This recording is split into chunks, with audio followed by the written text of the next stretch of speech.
Hello friends, welcome to PHP tutorial. In this tutorial, we will study about the introduction of PHP. PHP is mainly used to create dynamic websites. In the whole course, we will cover these topics.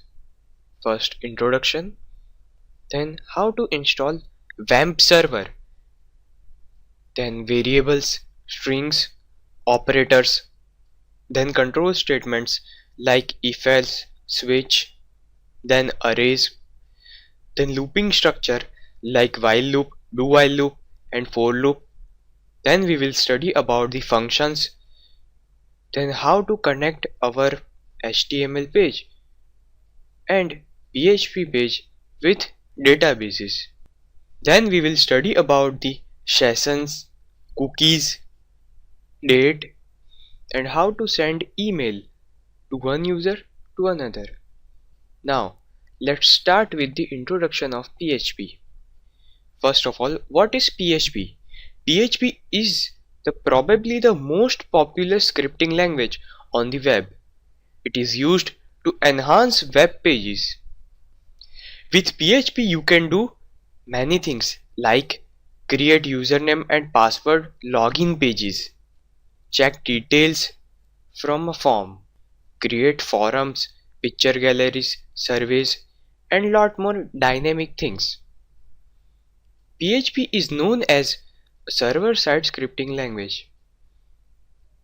There are mainly two types of scripting language: server-side scripting language and client-side scripting language.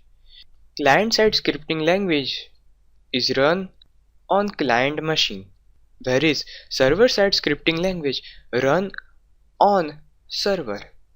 ASP.NET, Python, and Perl are the example of server-side scripting language, and HTML, JavaScript are the example of client-side scripting language. PHP stands for Hypertext Preprocessor.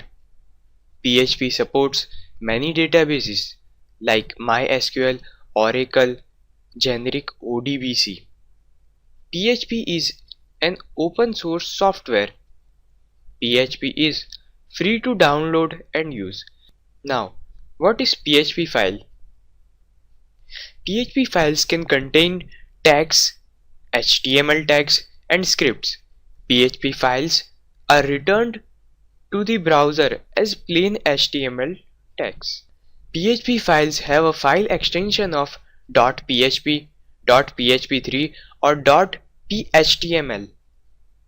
In our later tutorial, we will connect database with our PHP. So, what is MySQL? MySQL is a database server. MySQL is ideal for both small and large applications. MySQL supports standard SQL. MySQL compiles on a number of platforms. MySQL is free to download and use. What you should already know before start the PHP tutorial. Before starting this tutorial, it is important that you have a basic knowledge of HTML, especially HTML forms. If you have basic programming knowledge, then it will be better to understand these tutorials.